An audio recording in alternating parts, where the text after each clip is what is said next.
अस्सलाम वालेकुम नाज़रीन, उम्मीद है कि आप खैरियत से होंगे। आप जहाँ भी हो खुश और आबाद रहें। नाज़रीन, आज बात करनी है खैबर पख्तूनख्वा में यहाँ की तारीख़ में, सूबे की तारीख़ में पहली बार 2 बार निगरान कैबिनेट्स ने हल्फ उठाया और तकरीबन 10 दिनों के बाद जो नए वज़रा बने हैं, जिसमें 5-6 पुराने कैबिनेट के लोग भी शामिल हैं। ये बात हमें समझ नहीं आ रही कि उनको अगर दोबारा लाना था और उनको उनसे ज़्यादा अहम वज़ारतें देनी थी तमाम तर नाकामी के बावजूद, तो उनको बर्खास्त करने की ज़रूरत ही क्या थी। एक ड्रामा है, एक स्टेज है, एक मजाक है, एक तजुर्बागाह है, चल रहा है।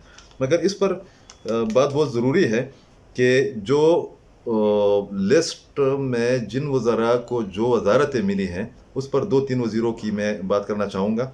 मिसाल के तौर पर सईद मसूद शाह साहब, जिनको किसी ने भी गुज़श्ता चंद महीनों से, जब से वो पहले वाले कैबिनेट में वज़ीर बने थे, देखा है न किसी मीटिंग में गए हैं, न किसी विज़िट में गए हैं, कुछ भी नहीं किया है। उनका एस्टेब्लिशमेंट एडमिनिस्ट्रेशन आपको पता है कि बहुत मुश्किल काम है, और इंटर प्रोविंशियल कोऑर्डिनेशन का वज़ीर बनाया गया है। मतलब वो फेडरल गवर्नमेंट के साथ या बाकी सूबों के साथ खैबर पख्तूनख्वा की इशूज़ की पर बात करेंगे, मामलात पर बात करेंगे। वो जो गैर फाल तरीन मिनिस्टर है और उसकी या उनकी क्रेडिट या क्रेडिबिलिटी सिर्फ ये है, एबिलिटी सिर्फ ये है कि वो वज़ीर आला साहब के कोटे में उनका रिश्तेदार है। वो जो समदीपन का और समदी फेवरेटिज़म की जो बात हो रही है, उनको ये इख्तियार दिया गया है कि वो एडमिनिस्ट्रेशन को भी देखे। इस उम्र में इतने नाकाम तजुर्बे के बाद, नाकाम कारकर्दगी के बाद, और सबसे बड़ी बात है कि इंटर प्रोविंशियल कोऑर्डिनेशन जो है कि मुख्तलिफ सूबों के साथ और विभाग के साथ जो है ना, वो बात भी करे, ये कमाल का है। फिर जमाल काका खेल साहब, उनकी वजह से इंफॉर्मेशन डिपार्टमेंट में लोग झगड़ रहे हैं जब से वो मिनिस्टर बने हैं, सेक्रेटरी और डायरेक्टर की इशू पर। और वहाँ पर ये पहली बार है कि लोग एहतजाज कर रहे हैं इंफॉर्मेशन डिपार्टमेंट के।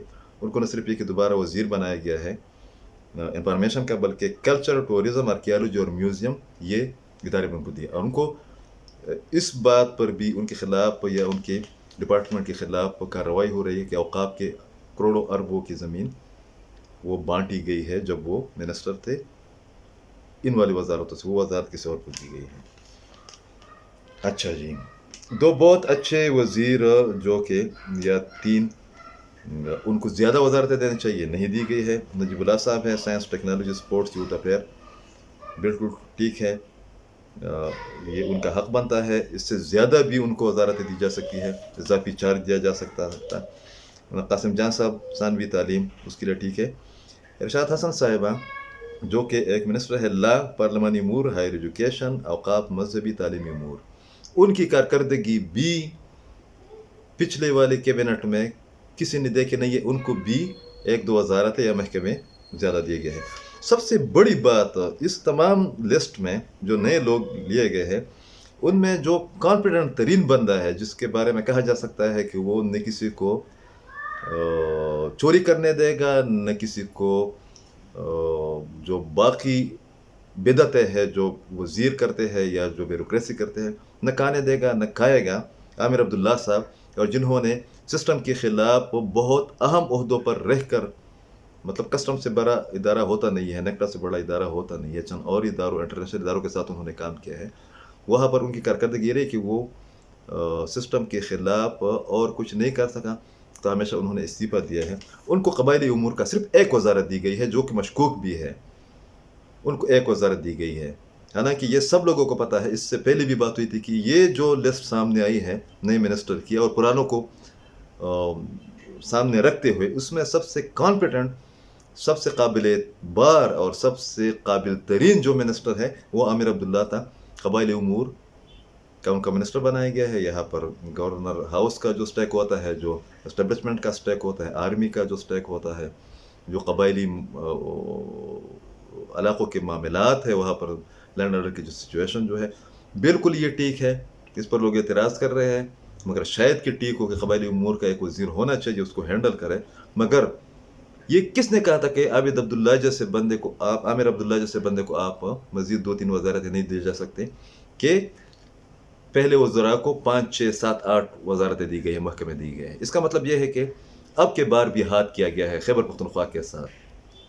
چلتے چلتے جو ایک اور فیڈرل کیبنٹ میں ہمارے صرف 2 منسٹر بیٹھے ہوئے ہیں جو کہ خیبر پختونخوا کے ساتھ زیادتی ہوئی ہے، اور اس پر پہلے ہم بات بھی کر چکے ہیں کہ 26 وزراء میں آپ ایک صوبے کو جس کے چیلنجز بہت زیادہ ہے وہاں پر صرف 2 منسٹر رکھتے ہیں.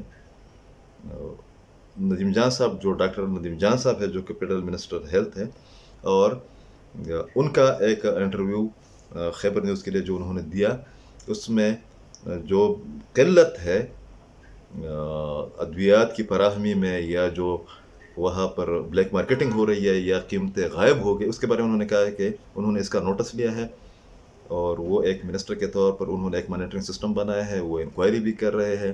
کسی کو اجازت نہیں دی جائے گی کہ جان بچانے والی جو بنیادی ادویات ہیں ان کی قیمتوں میں اضافہ کرے اپنے طور پر، یا اس کو بلیک مارکیٹنگ میں جا کر فروخت کرے، یا شارٹیج بنائے، یا قیمتیں بڑھائے. تو یہ ایک اچھی خبر ہے، اور امید کی جا سکتی ہے ان کا جو بیک گراؤنڈ رہا ہے، ان کی جو اہلیت رہی ہے، کہ یہ جو بنیادی مسئلہ ہے جس سے لاکھوں کروڑوں لوگ متاثر ہو رہے ہیں، اور یہ آج کا یا اس نگران حکومت کا ایشو نہیں ہے، یہ بہت پہلے سے یہ سلسلہ چلا رہے، اس کے اپنے ملٹیپل ریزنز ہیں.